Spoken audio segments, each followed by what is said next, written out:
हमारे साथ नेता प्रतिपक्ष तेजस्वी यादव हैं। तेजस्वी जी, जिस तरह से चुनाव आयोग एनडीए को लेकर आपने सवाल खड़ा किया है, साफ तौर पर चुनाव के समय आपने कहा है कि अभी वोटर लिस्ट की जिस तरह से कही जा रही है कि फिर से वोटर लिस्ट बनाया जाएगा, आपने सवाल खड़ा किया है। देखिए, इसमें साजिश की बू आती है। अभी हाल फिलहाल में ही चुनाव हुआ लोकसभा का, वही वोटर लिस्ट से हुआ, और उस चुनाव के बाद अभी फिर एक रिफ्रेश लिस्ट जो है फरवरी में जारी किया गया चुनाव आयोग के द्वारा। अब जब इलेक्शन मात्र 2 महीने बचा है, तो ऐसी क्या जरूरत आ गई कि 8 करोड़ जो वोटर्स हैं उनका मात्र 25 दिन के अंदर उनको जोड़ने का काम करेंगे। कैसे वो डोर टू डोर जाएंगे? और यही नहीं, बल्कि डॉक्यूमेंट्स भी ऐसे हैं जो कि भारत सरकार के आंकड़ों में किसी जो बिहार के लोग हैं, किसी के पास 2% है, किसी के पास 3% है, वो भी 2001 के बाद वालों का। ऐसे ऐसे डॉक्यूमेंट्स हैं। इसमें आपको जो है मनरेगा कार्ड नहीं मानेगी, आधार कार्ड नहीं मानेगी सरकार, बल्कि कुछ दिन पहले इलेक्शन कमीशन आधार कार्ड को लिंक कर रही थी ताकि डुप्लीकेसी ना हो, तो इसमें आधार कार्ड क्यों नहीं माना जा रहा? तो कई एक सवाल है। देखिए, लोकतंत्र और संविधान को ताड़ ताड़ किया जा रहा है। ये भाजपा के लोग, नीतीश जी डरे हुए हैं, इसलिए गरीबों का ये लोग वोटर लिस्ट से नाम हटा रहे हैं। वोट का राज मतलब छोट का राज, ये लालू जी कहते हैं। और संविधान ने, लोकतंत्र ने हम लोगों को अधिकार दिया है एकमात्र वोट का।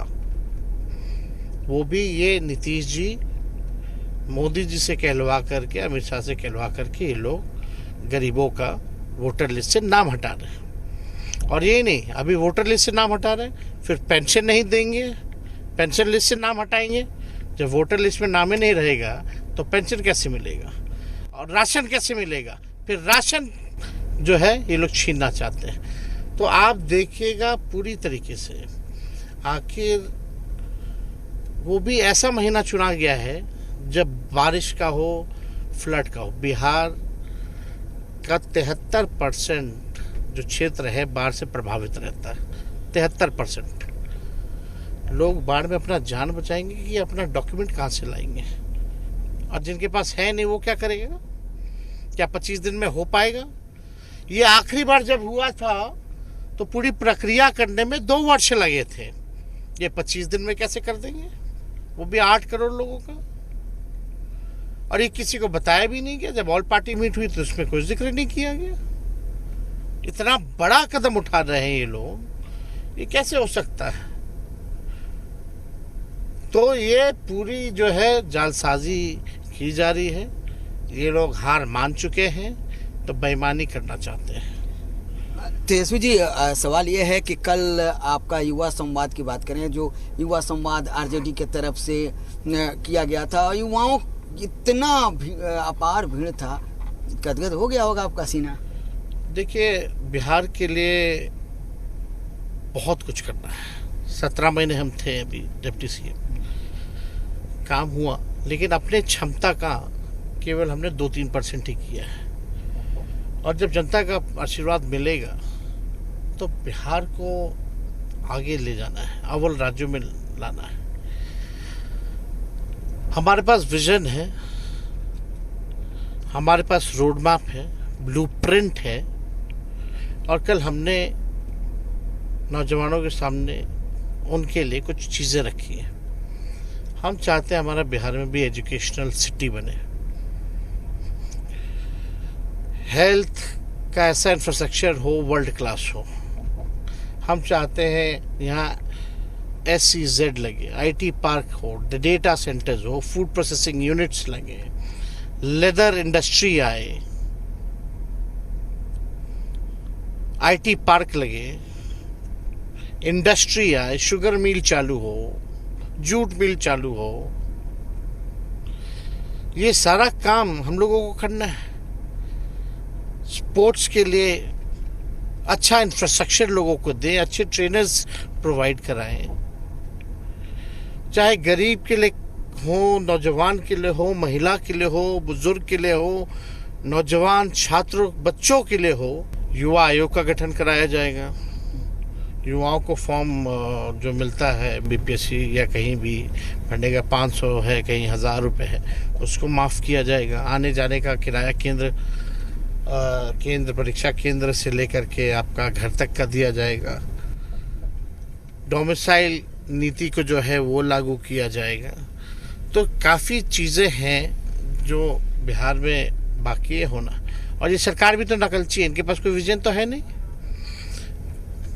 माई बहन योजना का, माई बहन योजना देखिए आने वाले समय में वो भी करेंगे, कॉपी करेंगे, करे कॉपी, कम से कम जनता का तो भला हो। पेंशन बढ़ गया। देखिए नहीं, लोग सरकार से जाने वाले, हम लोग आने वाले हैं, तो टेंशन में पेंशन बढ़ाएं। हमने तो कहा था 1500 बढ़ाते, 1500 क्यों नहीं बढ़ाया भाई? 1100 क्यों ही बढ़ाया आपने? अभी तो मिलना शुरू नहीं हुआ, देखते कब मिलता है। आयोग को लेकर आपने सवाल खड़ा किया। अब जमाई आयोग तो बनाना चाहिए, हम तो डिमांड किए भाई जमाई आयोग का गठन करना चाहिए। सवाल कहाँ खड़ा किया? नरेंद्र मोदी जी परिवारवाद पे बोलते हैं, नीतीश कुमार जी परिवारवाद पे बोलते हैं, बापू के सिद्धांत को ये लोग गिनाते हैं। भ्रष्टाचार कर रहे हैं लोग, अपराधी बेलगाम हो रखे हैं, परिवारवाद में केवल जमाई मिल रहे हैं इनको। तो उस आयोग का भी गठन किया जाए। आरएसएस कोटा भी चलता है सरकार में, ये भी पहली बार जो है उनके मंत्रियों ने जो है बताया कि भाई आरएसएस कोटा भी चलता है। ताजुब है, कौन कौन सा कोटा चलता है? अमित शाह का कोटा तो चलता ही था बीजेपी का, अब आरएसएस का भी कोटा चलने लगा है। मंत्री प्रोफेसर बन जा रहे हैं। हाँ, पता नहीं किसी ने देखा है परीक्षा देते हुए या इंटरव्यू देते थे, कोई खबर कर दे हमको। ये बात करें चिराग पासवान की, तो चिराग पासवान के पार्टी के जो सांसद हैं, चाहे चिराग पासवान हैं, वो जातिगत सर्वे पर सवाल खड़ा कर। देखिए, उन लोगों को ना संविधान से मतलब है, ना आरक्षण से मतलब है, ना लोकतंत्र से मतलब है। इन लोगों को ना कास्ट सेंसस से मतलब है। चिराग पासवान तो सोच वाले हैं कि जो क्रीमी लेयर जो है, कहते हैं कि जो दलित में जो क्रीमी हैं उनको सबसे पहले आरक्षण छोड़ देना चाहिए। तो अपने क्यों नहीं छोड़ते? वो खुद उनके जीजा जी आरक्षित सीट से क्यों चुनाव लड़े भाई? वो भी तो क्रीमी हैं, तो वो क्यों नहीं छोड़ते? तो इन लोगों को कोई मतलब नहीं, जिनके पिता की मूर्ति को गिरा दिया गया हो, पिता की बनाई हुई बंगले में आग लगा दी गई हो, पार्टी को तोड़ दिया गया हो, घर में आग लगा दिया हो, फिर भी वैसे लोगों के हनुमान बने हुए। और लालू जी का रैली था, लाठी में तेल पियावन, और मैंने कवरेज किया था उस समय वाल्मीकि नगर में भी काफ़ी कार्यक्रम किया, पटना में काफ़ी भीड़ आता था। लेकिन तेजस्वी यादव ने कलम बांटा है, युवाओं को अलग संदेश दिया है। सामाजिक न्याय के लिए लालू जी ने जो काम किया, जो गरीबों को खटिया पे लोग नहीं बैठने देते थे, लालू जी ने खटिया पे बैठा है। लोगों को, गरीबों को, पिछड़ों को, अति पिछड़ों को, दलितों को लालू जी ने एक ताकत दी, आवाज दी, ललक जगाई। जो लोग हिंदू मुसलमान दंगा फसाद करते थे, उनको लालू जी ने, आडवाणी जी को गिरफ्तार करने का काम किया। और लालू जी ने जो काम किया है वो अद्भुत काम किए। लालू जी मुसहर टोला, दलित टोला जा करके लोगों को, बच्चों को बाल कटवाते थे, नहलवाते थे। लालू जी का नारा, पढ़ना लिखना सीखो, बकरी चलाने वाले, गाय भैंस चढ़ाने वाले, सूअर चढ़ाने वाले, पढ़ना लिखना सीखो। ये लालू जी ने शिक्षा की अलग जगह लोगों में। हम लोग अब सामाजिक न्याय के साथ साथ आर्थिक न्याय करना चाहते हैं। लालू जी का दौर सामाजिक न्याय का दौर था, ये जो दौर है ये आर्थिक न्याय का दौर है। और इसलिए आप देखिएगा कितना क्राइम बढ़ गया है। मेरे घर में गोलियां चल रही हैं बाहर, अपराधी अभी तक नहीं पकड़ा गया। जो बिहार का सबसे सुरक्षित इलाका है वो सुरक्षित नहीं रह गया। आप समझ जाइए क्या स्थिति है लॉ एंड ऑर्डर की। बिहार सरकार बोलती है कि भाई अब हम, बिहार पुलिस निकम्मी हो गई है, बिहार पुलिस को फुर्सत नहीं है शराब में घूसखोरी और तस्करी से लेकर की, तो कोर्ट का भी है। तो भैया हम जो है कुछ नहीं कर सकते, आप अपनी सुरक्षा स्वयं कीजिए। बिहार में ये हाल हो गया। ये हाल हो गया। और इस दौर में हम लोगों को कलम बांट रहे हैं, नौजवानों को कलम बांट रहे हैं, ताकि उसी कलम से, कलम पेंसिल भी बांट सकते थे लेकिन कलम इसलिए बांटे हैं कि जिम्मेदारी है, कलम पावरफुल है, जिम्मेदार बनाता है कलम, तो इसलिए हम लोगों ने कलम बांटा है। पेंसिल का तो लिखा हुआ उनकी मिटा करके उनकी कई गलतियां माफ हो जाती, लेकिन कलम का नहीं मिटाया जा सकता। तेजस्वी जी कलम, उसी कलम से अपना भविष्य रचे, बिहार को गढ़ने का काम करे, इसलिए हमने कलम बांटा। 2020 में आप सरकार में आते आते चूक गए थे, 25 का प्लानिंग क्या है? क्या इस बार आप सरकार बना पाएंगे? जनता मालिक इस बार परिवर्तन चाहती है। 20 साल से इस मौजूदा सरकार से त्रस्त हो गया। 11 साल से नरेंद्र मोदी जी प्रधानमंत्री, 20 साल से नीतीश कुमार मुख्यमंत्री। बिहार सबसे विकास के मामले में सबसे फिसड्डी राज्य पूरे देश में। गरीबी सबसे ज्यादा, बेरोजगारी सबसे ज्यादा, पलायन सबसे ज्यादा, प्रति व्यक्ति आय सबसे कम, निवेश सबसे कम, कोई कारखाना नहीं, कुछ नहीं, पढ़ाई दवाई कमाई सब में फेल बिहार, भ्रष्टाचार में आगे, अपराध में आगे।